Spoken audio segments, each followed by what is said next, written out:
National medicos organisation Awadh प्रांत एवं गोरक्ष प्रांत के संयुक्त तत्वाधान में आयोजित गुरु गोरखनाथ स्वास्थ्य सेवा यात्रा के इस पंचम संस्करण के कार्यकर्ताओं के सम्मान समारोह के लिए आयोजित आज के इस कार्यक्रम के मुख्य अतिथि राष्ट्रीय स्वयंसेवक संघ के माननीय सरकारवाह आदरणीय श्री दत्तात्रेय होसबोले जी, प्रांत संचालक राष्ट्रीय स्वयंसेवक संघ माननीय श्री सरदार स्वर्ण Singh ji, national medicos organisation के एवं गुरु गोरखनाथ सेवा न्यास के अध्यक्ष प्रोफेसर MLB भट्ट जी, आज के इस समारोह में उपस्थित राष्ट्रीय स्वयंसेवक संघ के हमारे सभी सम्मानित वरिष्ठ प्रचारकगण, उत्तर प्रदेश सरकार में मंत्रिमंडल के मेरे सहयोगीगण, माननीय जनप्रतिनिधिगण, NMO और सेवा न्यास से जुड़े हुए सभी स्वयंसेवक बहन और भाइयों,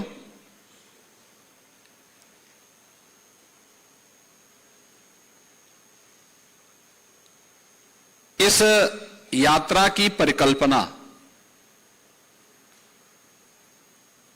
और उसको सफलतापूर्वक संचालन करने के लिए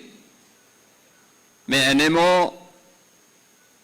के गोरक्ष प्रांत और अवध प्रांत के पदाधिकारियों के साथ ही गुरु गोरखनाथ सेवा न्यास से जुड़े हुए सभी पदाधिकारियों का हृदय से धन्यवाद करते हुए आज के इस समारोह में कार्यकर्ताओं के सम्मान के लिए प्रदेश की राजधानी लखनऊ में पधारे राष्ट्रीय स्वयंसेवक संघ के माननीय सरकारवाह आदरणीय दत्ता जी का हृदय से अभिनंदन करता हूं, स्वागत करता हूं।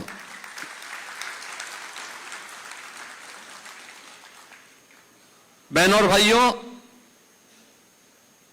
भारत के अंदर यात्राओं की एक लंबी श्रृंखला रही है और ये यात्रा भारत की ऋषि परंपरा ने भारत को जोड़ने के लिए इसका बेहतर उपयोग किया था। किसी भी कालखंड में आप देखेंगे, याद करिए, केरल में जन्मे आदि शंकराचार्य ने देश को जोड़ने के लिए शंकर दिग्विजय यात्रा की थी। देश के अंदर अलग अलग क्षेत्रों में ये धार्मिक यात्राएं निकल करके लोगों की सुप्त चेतना को जागरूक करने, समाज को एकता के सूत्र में बांधने का कार्य प्राचीन काल से करती रही है। उनके सामने उस समय चुनौतियां थी, बाधाएं भी थी और अनेक प्रकार की चुनौतियों और विघ्न बाधाओं का सामना करते हुए भी वह यात्राएं निकलती थी। उत्तर से दक्षिण तक, पूरब से पश्चिम तक पूरा भारत आदिकाल से ही एक सांस्कृतिक इकाई के रूप में रहा है। लेकिन जब राजनीतिक इकाइयां अलग अलग भी रही होंगी, तब भी इन धार्मिक यात्राओं में कोई प्रतिबंध लगाने का कोई दुस्साहस नहीं करता था, क्योंकि भारत की सनातन आस्था के साथ जुड़ी हुई यात्राएं थी और इन्होंने सदैव समाज को एकजुट होकर एकता के सूत्र में बांधने का और अखिल भारतीय एकात्मता का संदेश सदैव दिया है। और मैं देख रहा हूं कि भारत और नेपाल के सीमावर्ती क्षेत्रों को उसी एकता के सूत्र के साथ जोड़ने का एक अभिनव प्रयास आज से 5 वर्ष पहले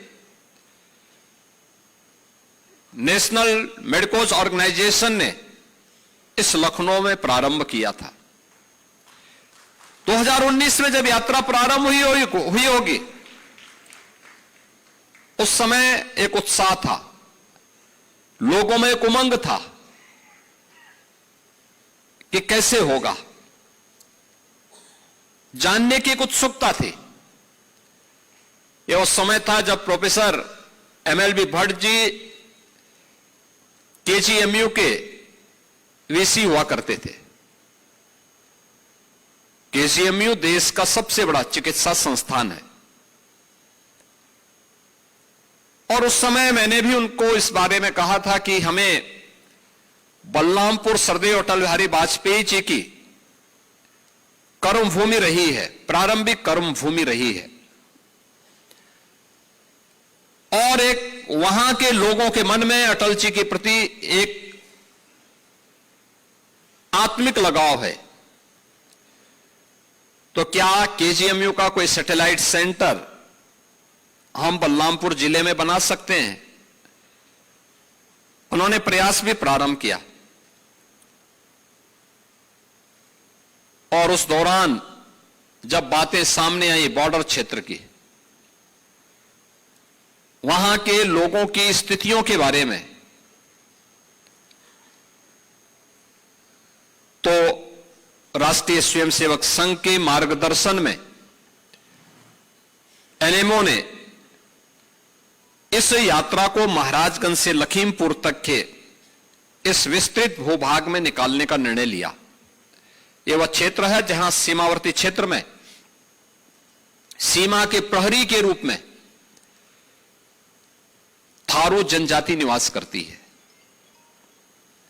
थारू जनजाति दोनों ओर है, भारत में भी है और नेपाल की ओर भी है। साथ साथ एक तरफ उनकी गरीबी और बदहाली एक चुनौती, और दूसरी तरफ वहां पर बढ़ रहे कुछ नौधनाढ्य, यह भी अपने आप में एक चुनौती है, राष्ट्रीय सुरक्षा के लिए गंभीर चुनौती। बनटांगिया, आप आश्चर्य करेंगे, इस समाज के दबे कुचले वे लोग हैं जिन्हें कभी ब्रिटिश कालखंड में 1905 से लेकर के 1920 के बीच में इन्हें तराई के क्षेत्र में, महाराजगंज में, सिद्धार्थनगर में, बलरामपुर में, गोंडा में, बहराइच में, लखीमपुर खीरी में, गोरखपुर में और अन्य जनपदों में तराई के क्षेत्र में जंगल लगाने के लिए ब्रिटिशर ने उन्हें वहां बसाया और कहा कि तुम जंगल लगाओ, इसकी सुरक्षा करो, तुम्हें कोई मानदेय नहीं मिलेगा, लेकिन इतनी लैंड तुम्हें वहां पे खेती बाड़ी करने के लिए देंगे।